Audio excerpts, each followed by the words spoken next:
I'm sure you guys wanted to take it the hard way and come out with, Of course, having to cinema. play all the regulation. Yeah, living up to the name, man. Living up to the name. I can definitely attest to that, man.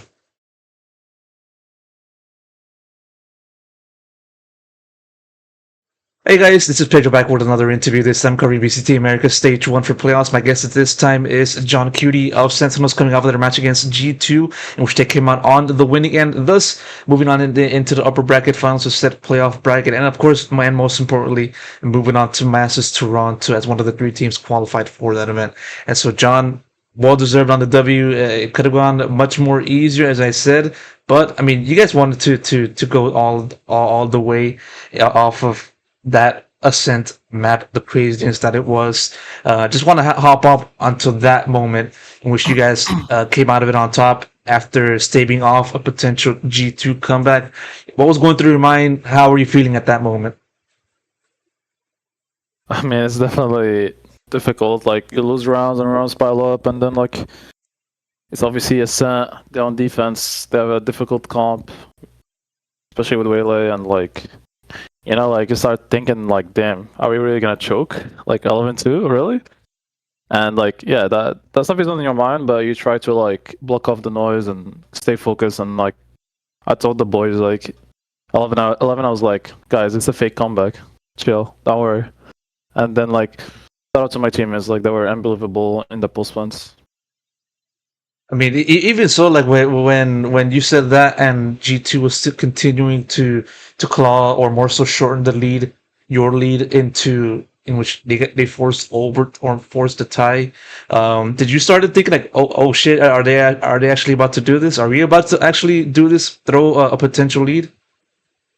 I mean, of course, it's definitely on the back of your mind. You're like, because you're so close, you're like, damn, just need to close it out. We just need to close it out, and then like, then you start around and they're like 4v5, 3v5, and then like you start getting picked off, and you try different ideas, and the ideas don't work, and then we're out of timeouts, and we're just like trying to dig deep into our playbook. So I'm very grateful to have experienced this. I don't know, like I feel like if we won 13-2, it wouldn't have been as sweeter, to be honest. And at the end of the day, like any experience you get is valuable. So we almost choked, and we know how to not choke now. So we're learning. I think there was one round in which, like, near the end of the G2 comeback, in which I believe they won it very early on in like that round, and then you guys, like 3 of you guys, stayed over it to attacker spawn, and I believe like maybe you kind of took that time to talk to the team, because at that point you guys had no timeouts, and so it was basically kind of like going with that in mind. And so if you kind of remember, were you actually talking to the team just to like giving them a pep talk, during that time frame? I mean, it was kind of like it's like a thing called the French timeout, where you're just like, you're saving and you're sitting there like kind of using it like as a pause or like as a reset. And like, I remember like just making sure my voice is normal, like don't sound stressed. I just told the guys like, okay, like I think we need to play slow, we need to like work the map, blah blah blah, like.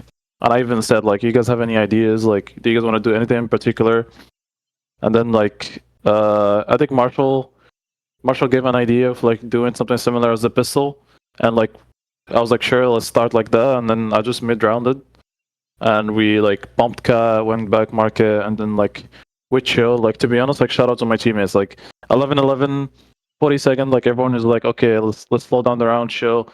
We're just sieging, wait for the smoke, and then we're gonna go. And it was, like, perfect. And definitely led to the conclusion of the map and the conclusion of the series, which went to your favor, obviously. And like, I mean, even so, like coming into this match, it was like, sure, you guys were facing off against G2, but I mean, in a lot of ways, G2 was very strong coming off of the regular season, even coming off of Masters Bangkok, and so maybe they were seen as the heavy favorite for this matchup.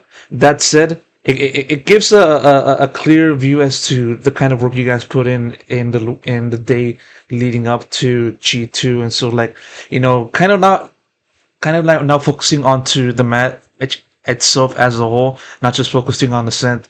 When it comes to looking at the game plan, what was the main focus, the primary focus that you felt you guys could like feast upon when it comes to countering G2?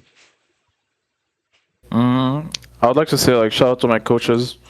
They went like hard yesterday, like 15 hours straight at the office, just working so hard, getting us ready, like preparing all the details and stuff like that.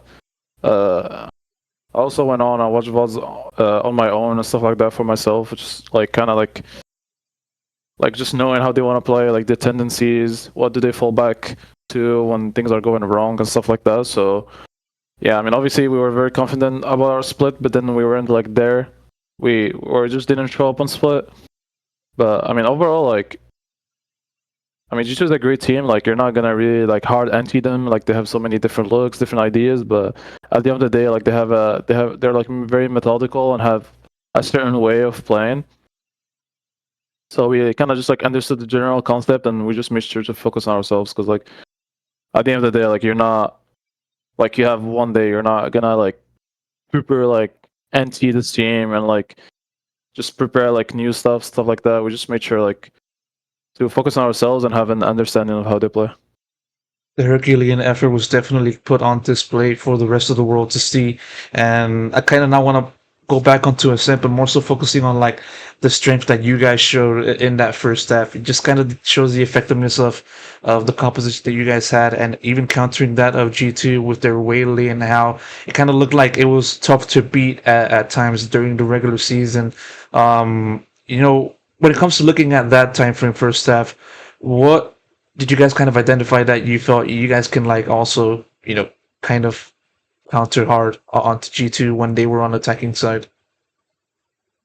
Sorry, on Ascent you said? Yeah, Or Icebox? Icebox. No, Ascent, my bad. Ascent. I mean, we just played our game to be honest. Like, we have a similar comp. The only difference is Waylay. Like, we just trusted our setups, made sure we had the right rotations, and make sure we just like are ready for their ult plays and stuff like that. I mean, I think we were just like a straight up player diff on defense. Like, we were just straight up owning them. We even got ecoed, and we still won 10-2 on the half. Like, the only rounds they won is like the force buy and the eco after, and some clutches went our way, thankfully. But like, I think we're just full in control on defense, and I mean attack. Like, we won the this round again, and we lost the next round. They're very strong on the force buys. Like, they're the best in the world for sure. And yeah, I just think we were just better today.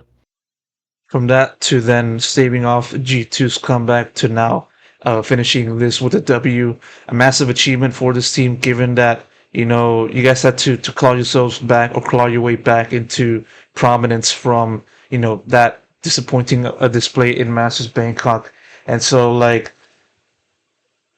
preparing that with like yourself, John, because I believe it was already mentioned in the broadcast in the post match interview with Golden Boy about like technically your return to home to Canada. Just kind of like seeing that and seeing how the teams are performing, and then qualifying for Masters in this occasion. How good does this must feel for yourself just to lead this team back to the top? I mean, for me, it's important to like qualify to all the lands, regardless of their locations. Like, this is why we all put work in. It's like the best memories to have with your boys, your team, and everything. Like, it's always such a great experience. It almost feels like a family reunion, like seeing all the other teams from different regions and like the familiar faces. And I'm just glad, like, it's also in Toronto, Canada. I mean, I lived there for a few years. I have a big family there. My brothers, my uncles, my cousins are there. So they're probably gonna come watch, which is very important for me because like I never had the chance to have like family members come in to watch me any lands, and yeah, obviously also redeeming ourselves from Bangkok. I'm not the type of player that is used to getting grouped. To be honest, I always made it like as far as possible, and like the Bangkok thing is like a one-off because we weren't ready for the competition yet. We just weren't the team that we are now. So I'm very excited to redeem ourselves in Toronto, see familiar faces, and like kind of like I would say my second home.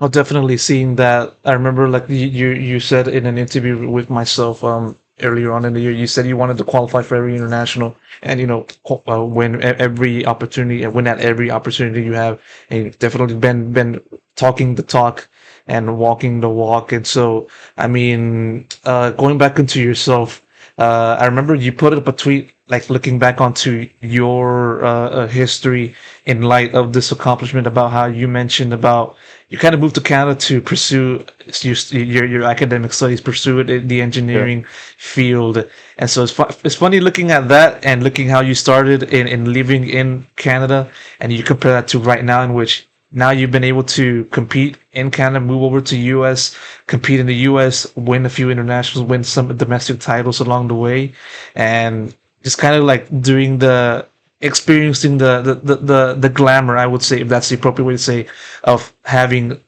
an esports career, pretty good esports career at that. And so when you look at how you started in living in that country in Canada, and you look at the road you've taken now, do you think it's just crazy to look at the journey? And do you feel like even now you're kind of like having those moments of like, damn, I'm actually doing this? Yeah, I mean, it's unreal. Like, I mean, even my whole life, it was like always against the odds. Like, even like when I was in Morocco, and like all my friends, like my childhood friends were like, dude, do you ever think you're just wasting your time playing this game? Like what's the point? Like, you're never gonna make it. Like, it's so difficult. Like, you have to do this. And like, I never gave up. Even when I went to Canada, I was pursuing my engineering school. Like, I was rank 1, I was top 10. I never gave up on my dream.